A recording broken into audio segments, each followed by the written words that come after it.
ಎಲ್ಲರಿಗೂ ನಮಸ್ಕಾರ. ಕರ್ನಾಟಕ ಪರೀಕ್ಷಾ ಪ್ರಾಧಿಕಾರದ ಅಡಿಯಲ್ಲಿ ನಡೆಯುವಂತ ವಿವಿಧ ನೇಮಕಾತಿಗಳ ಸ್ಪರ್ಧಾತ್ಮಕ ಪರೀಕ್ಷೆಗೆ ಹೋಗುವಂತಹ ಅಭ್ಯರ್ಥಿಗಳಿಗೆ ಸಂಬಂಧಿಸಿದಂತೆ ಈ ವಿಡಿಯೋದಲ್ಲಿ ಪುರುಷ ಹಾಗೂ ಮಹಿಳಾ ಅಭ್ಯರ್ಥಿಗಳ ಡ್ರೆಸ್ ಕೋಡ್ ಯಾವ ರೀತಿ ಇರಬೇಕು ಅನ್ನೋದ್ರ ಬಗ್ಗೆ ಮಾಹಿತಿಯನ್ನು ತಿಳಿಸ್ಕೊಡ್ತಾ ಇದ್ದೀನಿ.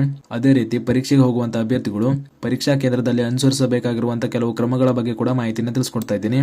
ವಿಡಿಯೋನ ಪೂರ್ತಿ ನೋಡಿ ಮಾಹಿತಿಯನ್ನು ತಿಳ್ಕೊಳ್ಳಿ. ಮೊದಲನೇದಾಗಿ ನೀವು ಸ್ಕ್ರೀನ್ ಮೇಲೆ ಕಾಣ್ತಾ ಇರೋ ಹಾಗೆ ಇದು ಕೆಎ ಕಡೆಯಿಂದ ಅಧಿಕೃತವಾಗಿ ತಿಳಿಸಿರುವಂತಹ ಡ್ರೆಸ್ ಕೋಡ್ ಮಾಹಿತಿಯಾಗಿರ್ತದೆ. ಕೆಎಯಿಂದ ತಿಳಿಸಿರುವಂತಹ ಈ ಮಾಹಿತಿಯನ್ನ ಪರೀಕ್ಷೆಗೆ ಹೋಗುವಂತಹ ಎಲ್ಲಾ ಅಭ್ಯರ್ಥಿಗಳು ಅನುಸರಿಸಬೇಕಾಗಿರ್ತದೆ. ಮೊದಲಿಗೆ ಪುರುಷ ಅಭ್ಯರ್ಥಿಗಳ ವಸ್ತ್ರ ಸಂಹಿತೆ ಅಂದ್ರೆ ಡ್ರೆಸ್ ಕೋಡ್ ಬಗ್ಗೆ ಮಾಹಿತಿಯನ್ನು ನೋಡೋದಾದ್ರೆ, ಪರೀಕ್ಷೆಯ ದಿನದಂದು ಪೂರ್ಣ ತೋಳಿನ ಶರ್ಟ್ ಗಳನ್ನ ಅನುಮತಿಸಲಾಗಿರುವುದಿಲ್ಲ.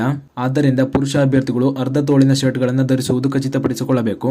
ಸಾಧ್ಯವಾದಷ್ಟು ಕಾಲರ್ ರಹಿತ ಸಾಧಾರಣ ಶರ್ಟ್ ಮತ್ತು ಟಿ ಶರ್ಟ್ ಧರಿಸಲು ಆದ್ಯತೆ ನೀಡುವುದು. ಪ್ಯಾಂಟ್ ಮತ್ತು ಸರಳ ಪ್ಯಾಂಟ್, ಜೇಬುಗಳು ಇಲ್ಲದಿರುವ ಅಥವಾ ಕಮ್ಮಿ ಜೇಬುಗಳು ಇರುವಂತಹ ಪ್ಯಾಂಟ್ ಗಳನ್ನ ಧರಿಸಬೇಕಾಗಿರ್ತದೆ.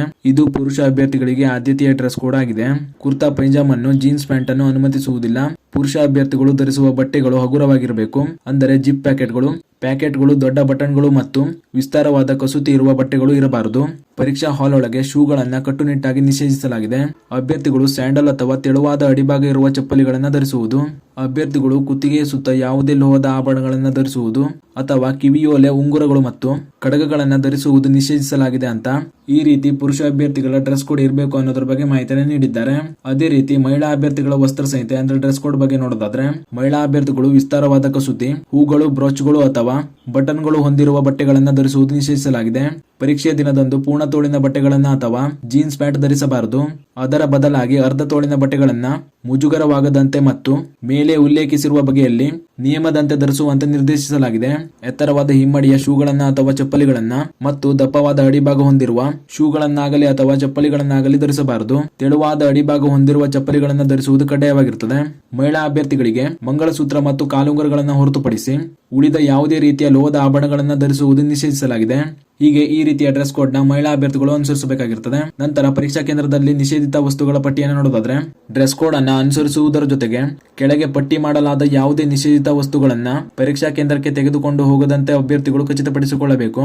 ಎಲೆಕ್ಟ್ರಿಕ್ ವಸ್ತುಗಳು, ಮೊಬೈಲ್ ಫೋನ್ಗಳು, ಪೆನ್ ಡ್ರೈವ್ಗಳು, ಇಯರ್ಫೋನ್ಗಳು, ಮೈಕ್ರೋಫೋನ್ಗಳು, ಬ್ಲೂಟೂತ್ ಸಾಧನಗಳು ಮತ್ತು ಕೈ ಗಡಿಯಾರಗಳನ್ನ ಪರೀಕ್ಷಾ ಕೊಠಡಿಯೊಳಗೆ ಅನುಮತಿಸಲಾಗಿರುವುದಿಲ್ಲ.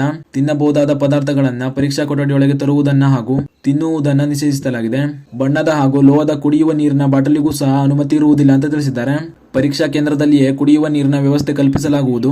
ಪೆನ್ಸಿಲ್, ಪೇಪರ್, ಎರೇಸರ್, ಜಾಮೆಟ್ರಿ ಬಾಕ್ಸ್ಗಳು ಮತ್ತು ಲಾಕ್ ಟೇಬಲ್ಗಳನ್ನ ಪರೀಕ್ಷಾ ಕೇಂದ್ರದೊಳಗೆ ತರುವಂತಿಲ್ಲ. ತಲೆಯ ಮೇಲೆ ಟೋಪಿ ಧರಿಸುವಂತಿಲ್ಲ. ಯಾವುದೇ ರೀತಿಯ ಮುಖ ಮುಚ್ಚುವಂತ ಮಾಸ್ಕ್ ಅನ್ನು ಧರಿಸುವಂತಿಲ್ಲ ಅಂತ ಈ ರೀತಿ ನಿಷೇಧಿತ ವಸ್ತುಗಳ ಮಾಹಿತಿಯನ್ನು ಕೂಡ ನೀಡಿದ್ದಾರೆ. ನಂತರ ಪರೀಕ್ಷಾ ದಿನದಂದು ಅಭ್ಯರ್ಥಿಗಳಿಗೆ ಪರೀಕ್ಷಾ ಕೇಂದ್ರದೊಳಗೆ ತರಲು ಅನುಮತಿ ಇರುವಂತಹ ವಸ್ತುಗಳ ಬಗ್ಗೆ ಮಾಹಿತಿಯನ್ನು ನೋಡೋದಾದ್ರೆ, ಪ್ರವೇಶ ಪತ್ರವನ್ನ ಎಲ್ಲಾ ಅಭ್ಯರ್ಥಿಗಳು ಕಡ್ಡಾಯವಾಗಿ ತರುವುದು. ಸರ್ಕಾರದಿಂದ ಮಾನ್ಯವಾದ ಫೋಟೋ ಗುರುತಿನ ಚೀಟಿಯನ್ನು ತರುವುದು ಕಡ್ಡಾಯಗೊಳಿಸಲಾಗಿದೆ. ಪರೀಕ್ಷೆಯ ಕೊನೆಯ ಬೆಲ್ ಆಗುವವರೆಗೂ ಅಭ್ಯರ್ಥಿಗಳು ಪರೀಕ್ಷಾ ಕೊಠಡಿಯಿಂದ ಹೊರಗೆ ಹೋಗಲು ಅನುಮತಿ ಇರುವುದಿಲ್ಲ ಅಂತ ತಿಳಿಸಿದ್ದಾರೆ.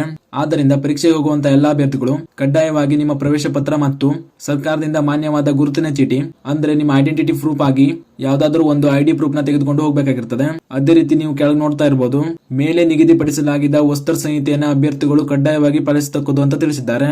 ಇಲ್ಲವಾದಲ್ಲಿ ನಿಯಮಾನುಸಾರ ಅಭ್ಯರ್ಥಿಗಳ ಮೇಲೆ ಕಠಿಣ ಕ್ರಮಗಳನ್ನು ಜರುಗಿಸಲಾಗುವುದು ಅಂತ ತಿಳಿಸಿದ್ದಾರೆ.